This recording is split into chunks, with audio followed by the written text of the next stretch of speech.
Assalamualaikum warahmatullahi wabarakatuh. Perkenalkan nama saya Ahmad Farhad Mabruri dengan NRP terakhir 034 dari kelompok 7. Di sini saya akan menjelaskan mengenai pengerjaan tugas ADD. Nah, di sini kelompok 7 mendapatkan dataset 4, yakni video game sales with rating. Di sini sudah ditulis bahwa barisnya 16.000 sekian dan kolomnya yaitu 11. Dan untuk sumber datanya yaitu sudah tertera di sini. Nah, maka dari itu, di sini untuk nama filenya setelah saya download ternyata video game sales s@ 22 Desember 2016 dan dengan spasi menggunakan underscore. Nah, lalu di sini untuk data source-nya itu saya copy aja dari link yang diberikan, tapi saya hapus bagian chat GPT-nya, soalnya gak apa-apa. Nah, untuk di sini saya bagikan rows dan columns-nya itu sesuai dengan df shapes. Nah, nanti setelah di print akan keluar bahwa jumlah barisnya itu tepatnya 16.719 dan untuk jumlah kolomnya itu 16. Nah, jika ingin melihatnya secara manual juga bisa, yakni membuka filenya dan scroll sampai bawah. Nah, dapat terbukti bahwa jumlah barisnya yakni 16.719. Nah, untuk tipe datanya sendiri,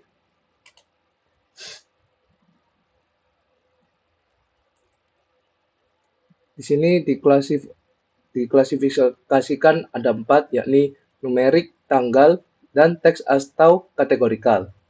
Nah, setelah melakukan coding seperti ini, lalu keluar hasilnya bahwa name itu teks atau kategorikal, platform itu teks atau kategorikal, year of release itu numerik, genre itu teks atau kategorikal, publisher dan segala macam. Dan di filenya saya kategorikan lagi bahwa yang termasuk teks itu name, publisher, dan developer, sedangkan kategorikal platform, genre, dan rating.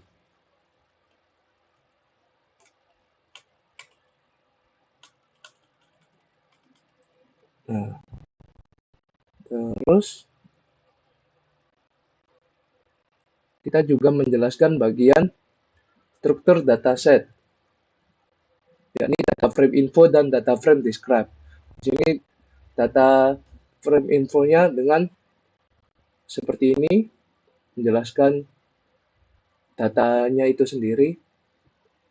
Dan untuk data frame describe menjelaskan statistik bagian deskripsinya, di mana terdapat mean, min, dan max-nya berapa, terus ada kalau 25% itu berapa, 50% berapa, dan seterusnya. Begitu. Nah, di sini saya akan menjelaskan mengenai missing value dan juga outlier. Sebelumnya perkenalkan, nama saya Nafisa Putri Azharo dengan 3 digit NRP terakhir 184.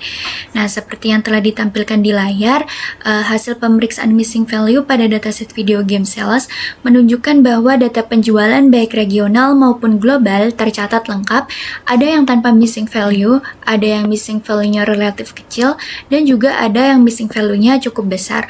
Untuk data yang tanpa missing value, contohnya pada kolom platform, NA sales, EU sales, dan juga yang lainnya.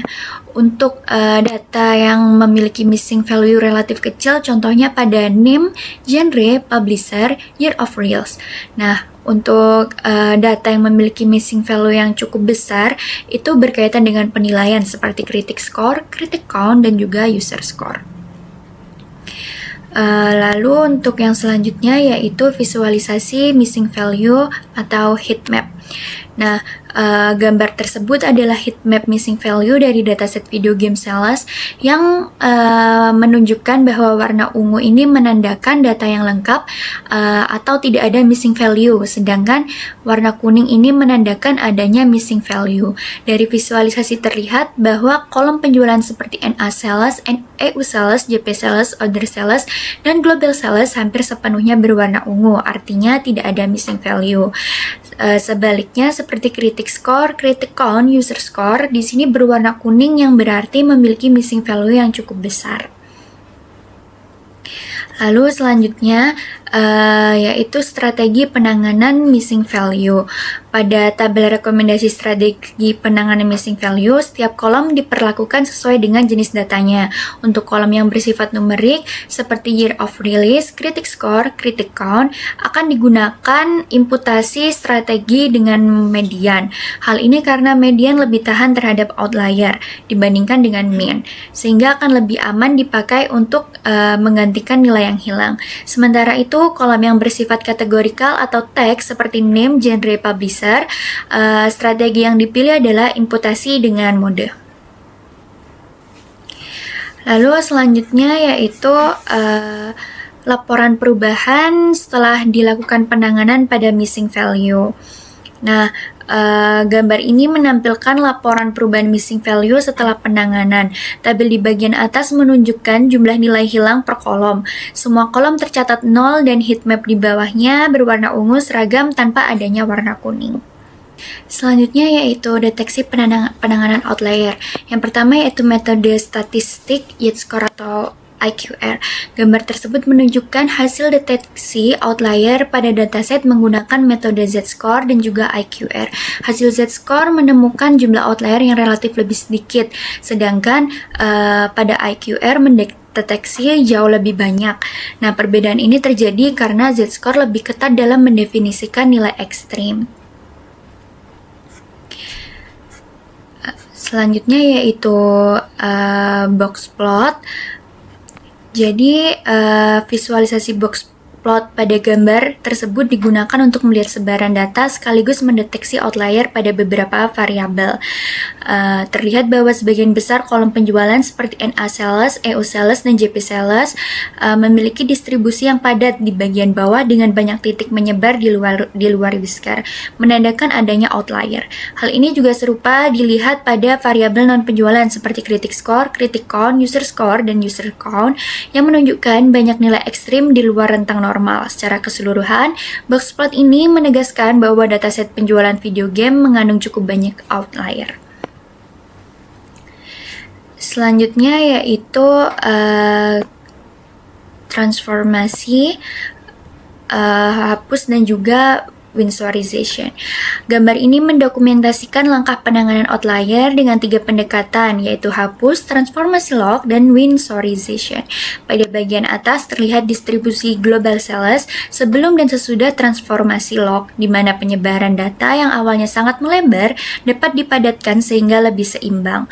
Pada bagian bawah, user count ditampilkan sebelum dan sesudah winsorization dengan hasil data ekstrim yang terlalu jauh dipangkas ke nilai ambang batas tertentu, sehingga distribusi menjadi lebih stabil. Oke, sebelumnya perkenalkan saya Fauzi Muhammad Zaki dengan NRP terakhir 064. Nah, yang selanjutnya pada bagian C yaitu pemeriksaan duplikasi dan konsistensi data. Pada bagian pertama ini untuk memastikan bahwa semua nilai itu benar-benar numerik dengan menggunakan kode pd.to_numeric. Nah, pada bagian kedua, kita mengkonversikan kolom skor menjadi numerik dengan menggunakan kode yang sama, yaitu pd.to_numeric. Nah, selanjutnya pada bagian ketiga, di sini saya mengubah kolom tahun rilis ke datetime dengan menggunakan kode pd.to_datetime.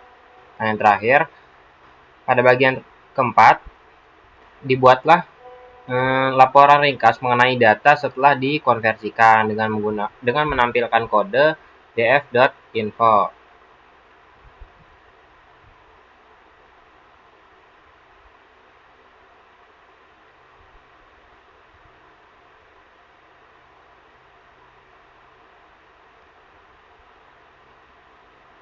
Oke, nah yang selanjutnya di sini ada beberapa fitur engineering yang saya buat. Yang pertama ada Publisher Success Index, yaitu fitur di mana kita bisa mengukur tingkat kesuksesan publisher lewat rata-rata penjualan game yang mereka rilis.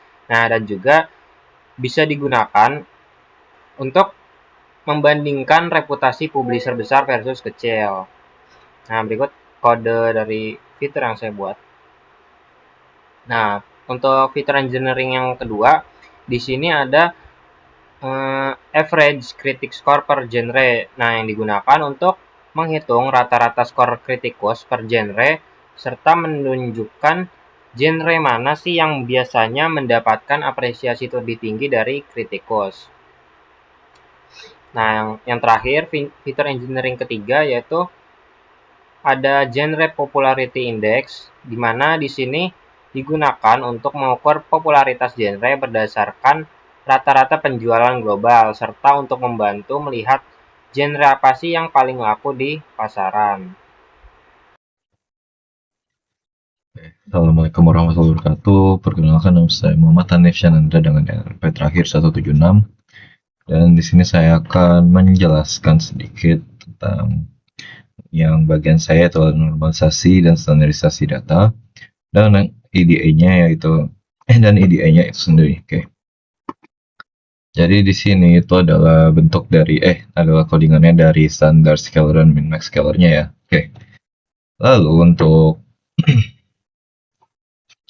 metode yang dipakai ini metode standard scalar. Yang dipakai itu menyesuaikan data agar tiap kolom itu rata-rata 0 dan standar deviasinya itu 1. Nah, ini itu cocok banget buat model yang sensitif pada perbedaan skala seperti regresi atau SVM. Nah, sementara itu untuk yang min max scalar itu merentang nilai ke rentang 0 sampai 1 agar semua fitur punya batas yang sama. Nah, itu tuh berguna untuk algoritma seperti neural network. Nah, itu keduanya itu juga dipakai agar data lebih seimbang dan lebih mudah diproses. Nah, di sini bisa dilihat di sini ini udah dilakukan, yaitu kayak di sini udah standar scalarnya sudah terbuat di sini semua, dan ini untuk min max scalarnya. Oke. Nah, selanjutnya itu adalah statistik deskriptif atribut numeriknya. Oke, dan di sini itu udah untuk ini adalah codingannya, dan di sini itu menggunakan encode in64 atau in64 dan float 64-nya juga. Dan di sini juga bisa dilihat ini menggunakan 5 jenis perhitungan statistik yaitu mean, median, standar deviasi, min, dan max. Di sini bisa dilihat apa saja yang digunakan dan min dan max-nya itu apa aja. Oke, nah untuk selanjutnya itu adalah visualisasi. Jadi untuk selanjutnya itu adalah distribusi variabelnya. Nah, di sini ada 3 jenis gambar, yaitu adalah histogram plus KDA.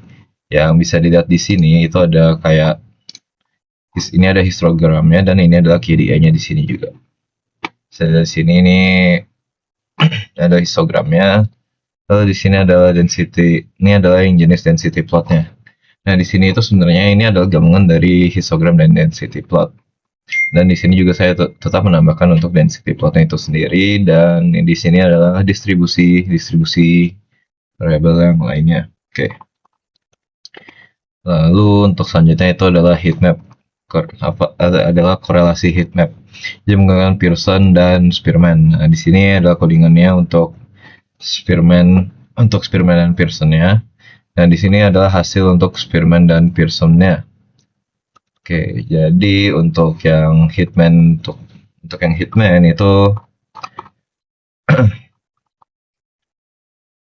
itu menunjukkan hubungan untuk hitman yang person ya, itu menunjukkan hubungan linear yang kuat antara global sales dan perjualan per wilayah. Nah, untuk heatmap yang Spearman itu mengonfirmasi hubungan yang sama tetapi lebih menekan pada pola peringkat antar variabelnya itu sendiri. Oke. Nah, jadi selanjutnya itu adalah namanya insight. Nah, ada 3 insight, yaitu yang pertama itu distribusi global sales. Di sini bisa dilihat itu untuk sumber X-nya itu menggunakan global sales, yaitu per jutaan unit dan jumlah gamenya. Lalu untuk selanjutnya, untuk insight kedua itu adalah top genre game, top 10 genre gamenya itu. Saya lihat di sini ada jumlah game dan genre gamenya. Lalu untuk yang terakhir adalah top publisher berdasarkan total global sales-nya. Itu bisa dilihat untuk Sumbu X-nya itu publisher dan Sumbu Y-nya itu adalah total penjualan jutaan per unit.